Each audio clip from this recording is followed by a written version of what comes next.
एक कड़वा सच सुनो, सबसे खतरनाक चीज फेलियर नहीं है, सबसे खतरनाक है तुम्हारा ये सोचना कि सब कुछ ठीक चल रहा है। अगर ये समर भी ऐसे ही निकल गया तो सिर्फ एक सीजन नहीं जाएगा, तुम्हारी जिंदगी का एक और साल बिना बदले निकल जाएगा। अगले साल भी तुम एग्जैक्टली वहीं खड़े होगे जहां आज हो, वही सेम हैबिट्स, सेम एक्सक्यूजेस और तुम्हारा वही सेम वर्जन। और सबसे डेंजरस बात, तुम्हें ये गलत भी नहीं लगेगा, तुम इसे नॉर्मल मानने लगोगे। गर्मियों की छुट्टियां आते ही ज्यादातर लोगों की जिंदगी धीरे धीरे पॉज हो जाती है। सुबह देर तक सोना, रात को देर तक जागना, दिन भर रील्स और रात को वही थॉट, आज भी कुछ खास नहीं हुआ। फिर अगली सुबह वही साइकिल रिपीट। दिन गुजरते जाते हैं लेकिन प्रोग्रेस जीरो रहती है। लेकिन सबसे खास बात, इन्हीं 90 दिनों में कुछ लोग ऐसे भी होते हैं जो इतने बदल जाते हैं कि 90 दिनों के बाद लोग उनसे पूछते हैं तुम इतने चेंज कैसे हो गए। वो कोई जीनियस नहीं होते, उनके पास कोई एक्स्ट्रा टैलेंट नहीं होता, उनके पास एक्स्ट्रा टाइम भी नहीं होता, उनका दिन भी 24 घंटे का ही होता है, बिल्कुल तुम्हारी तरह। फर्क सिर्फ एक चीज का होता है, डिसीजन। उन्होंने डिसाइड किया होता है इस बार समर टाइम पास नहीं होगा, इस बार होगा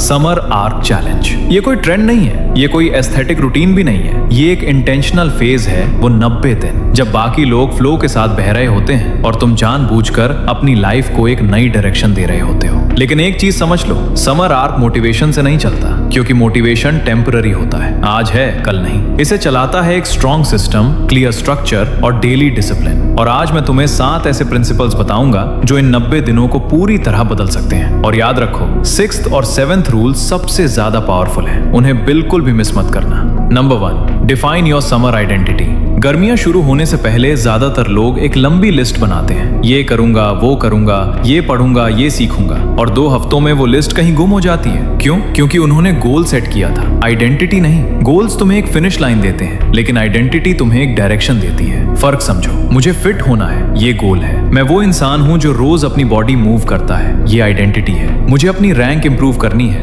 ये गोल है। मैं वो स्टूडेंट हूं जो डेली डीप स्टडी करता है, ये आइडेंटिटी है। जब तुम्हारी आइडेंटिटी क्लियर होती है तो डिसीजन लेना आसान हो जाता है, क्योंकि हर बार तुम्हें सोचना नहीं पड़ता कि क्या करना है, तुम्हें पहले से पता होता है कि वो इंसान क्या करता है और फिर तुम वही करते हो। इसलिए आज खुद से बस एक सवाल पूछो, 90 दिनों बाद तुम कैसा इंसान बनना चाहते हो? उस इंसान को इमेजिन करो, उसकी हैबिट्स लिखो, उसकी रूटीन लिखो, उसका माइंडसेट लिखो, और फिर धीरे धीरे उसी इंसान की तरह बिहेव करना शुरू करो। क्योंकि समर आर्क कोई स्केड्यूल नहीं है, ये एक आइडेंटिटी शिफ्ट है। Number 2, build 1 non negotiable habit. ज्यादातर लोग इंप्रूवमेंट की शुरुआत 10 हैबिट से करते हैं, लेकिन प्रॉब्लम यह है कि उन 10 में से 9 हैबिट्स जल्दी टूट जाती हैं। इसलिए स्मार्ट लोग एक अलग स्ट्रैटेजी यूज करते हैं। वो सिर्फ एक हैबिट चूज करते हैं जो हर दिन होगी, नो मैटर व्हाट। मूड खराब है फिर भी होगी, दिन बिजी है फिर भी होगी, मन नहीं है फिर भी होगी। रोज सुबह 30 मिनट्स रीडिंग करना, रोज 1 घंटे की डीप स्टडी, रोज एक्सरसाइज या रनिंग, रोज जर्नलिंग। कोई एक हैबिट चूज करो और उसे अपनी रेड लाइन बना दो, जिसे तुम कभी क्रॉस नहीं करते। साइकोलॉजी में इसे कीस्टोन हैबिट कहा जाता है। जब एक हैबिट रोज कंसिस्टेंटली की जाती है तो बाकी हैबिट्स अपने आप इंप्रूव होने लगती हैं। अगर तुम रोज एक्सरसाइज करते हो तो ऑटोमेटिकली तुम बेहतर खाना शुरू करते हो। अगर तुम रोज स्टडी करते हो तो डिस्ट्रैक्शंस खुद ब खुद कम होने लगते हैं। एक हैबिट पूरी लाइफस्टाइल बदल सकती है। एक चीज टाइट करो, बाकी सब अपने आप टाइटन होने लगता है। समर आर्क इसीलिए काम करता है, क्योंकि जब तुम रोज एक चीज को डिफेंड करते हो तो तुम्हारे अंदर एक बिलीफ बिल्ड होता है, मैं वो इंसान हूं जो बोलता है वो करता है, अपनी कमिटमेंट रखता है, और यही बिलीफ बाकी सब बदल देता है। Number 3, break the infinite time illusion. Summer का सबसे बड़ा दुश्मन कोई एग्जाम नहीं है, कोई डिस्ट्रैक्शन नहीं है, कोई और नहीं है। समर का सबसे बड़ा दुश्मन है ये फीलिंग कि अभी तो पूरी समर पड़ी है, कल से करूंगा, अगले हफ्ते से स्टार्ट करूंगा, जून से सीरियसली लूंगा। ये फीलिंग हर दिन आती है और हर दिन तुम्हारा एक और दिन गायब कर लेती है। 90 दिन में 90 कल आते हैं, और जब अचानक जुलाई आ जाती है, फिर अगस्त, तब समझ आता है। लेकिन तब बहुत देर हो चुकी होती है, फिर वही रिग्रेट। लेकिन प्रॉब्लम टाइम की नहीं होती, प्रॉब्लम ये होती है कि ब्रेन ओपन एंडेड गोल्स को सीरियसली नहीं लेता। इसका सिंपल सॉल्यूशन है डेडलाइन कल्चर। हर बड़े गोल को छोटे छोटे 2 वीक ब्लॉक्स में डिवाइड करो, और हर ब्लॉक के लिए पहले से क्लियर करो एंड तक क्या हासिल करना है। मुझे समर में फिट होना है, ये नहीं, बल्कि ये कहो मैं इस हफ्ते रोज 30 मिनट्स मूव करूंगा, संडे को रिव्यू करूंगा। जब डेडलाइन होती है तो ब्रेन उसे सीरियसली लेता है और एक्शन लेना आसान हो जाता है। जब सब ओपन एंडेड होता है तो ब्रेन प्रोक्रास्टिनेट करता है। समर आर्क वाले लोग इन्फिनिट टाइम नहीं देखते, वो छोटी छोटी विंडोज देखते हैं और उन्हें सीरियसली लेते हैं। एक लड़का था, हर साल सोचता था इस बार समर में बदल जाऊंगा, लेकिन हर साल वही पैटर्न। जून निकल गया, जुलाई निकल गया और अगस्त में गिल्ट। एक दिन उसने कैलेंडर उठाया और देखा उसकी लाइफ के 5 समर्स ऐसे ही निकल चुके थे। उस दिन उसे एक चीज समझ आई, प्रॉब्लम टाइम की नहीं थी, प्रॉब्लम ये थी कि उसने कभी डिसाइड ही नहीं किया था कि उसे क्या बनना है। Number 4, protect your peak energy. Summer में एक और ट्रैप है जिसमें ज्यादातर लोग बिना समझे फंस जाते हैं। वो कहते हैं कि उनके पास टाइम नहीं है, लेकिन सच ये है प्रॉब्लम टाइम की नहीं होती, प्रॉब्लम एनर्जी की होती है। वो पूरे दिन 10 घंटे फ्री रहते हैं, लेकिन एक्चुअल में काम सिर्फ 1 से 2 घंटे ही करते हैं। क्यों? क्योंकि वो टाइम मैनेज करते हैं, एनर्जी नहीं। याद रखो, सिर्फ टाइम मैनेज करना काफी नहीं है, एनर्जी मैनेज करना जरूरी है। तुम्हारे पास हर दिन 2 से 3 घंटे ऐसे होते हैं जब तुम्हारा दिमाग सबसे ज्यादा शार्प, फोकस्ड और क्रिएटिव होता है। ज्यादातर लोग उन घंटों में रील्स देखते हैं और जब सीरियस काम का टाइम आता है, ब्रेन पहले ही ड्रेन हो चुका होता है। इसलिए एक सिंपल रूल फॉलो करो, पहले 2 से 3 घंटे अपने गोल्स को दो।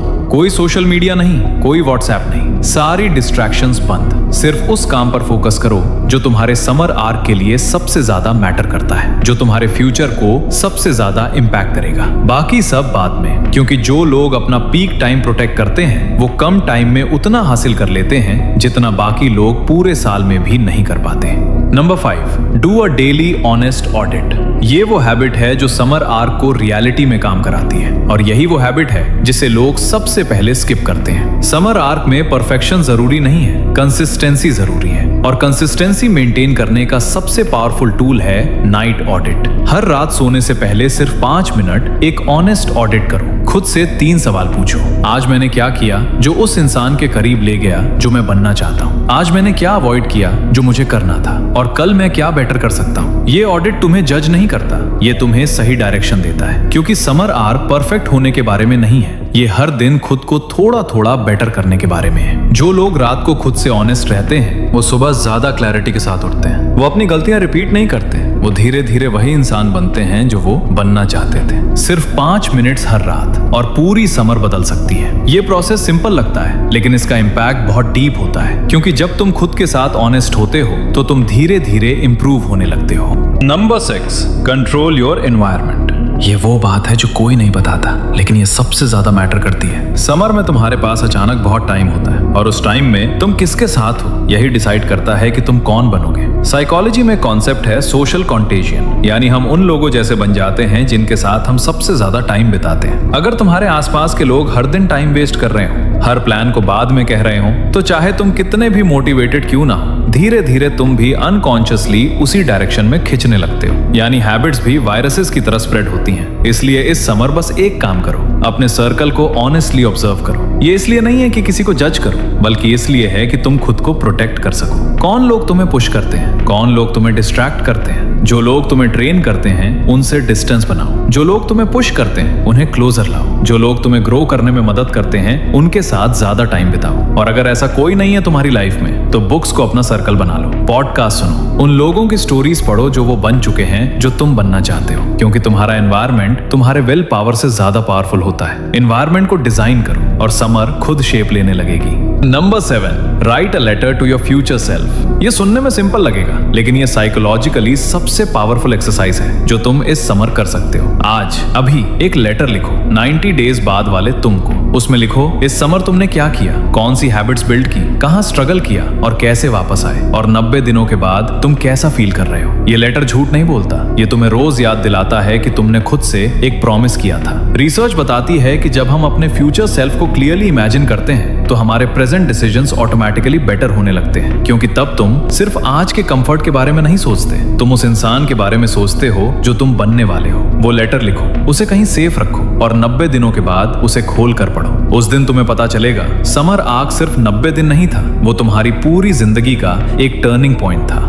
अब एक आखिरी बात ध्यान से सुनो, समर आर्क कोई ट्रेंड नहीं है, ये एक चॉइस है। ये चॉइस है जब सब सो रहे हो तब तुम जागोगे, जब सब फ्लो के साथ बह रहे होंगे तुम कंट्रोल में होगे, जब सब इंतजार कर रहे होंगे तुम एक्शन ले रहे होगे। तुम्हें परफेक्ट नहीं होना है, तुम्हें कंसिस्टेंट होना है। 7 रूल्स, 90 डेज, 1 डिसीजन, और वो डिसीजन बस इतना है, इस बार मैं अपनी लाइफ को सीरियसली लूंगा। इस समर मैं वो इंसान बनूंगा जो मैं हमेशा से बनना चाहता था। 90 डेज तो बीत ही जाएंगे, ये तो गारंटीड है, लेकिन उस दिन 2 पॉसिबिलिटीज होंगी। या तो तुम वही इंसान रहोगे जो आज हो, या तुम एक कंप्लीटली डिफरेंट वर्जन बन चुके होगे।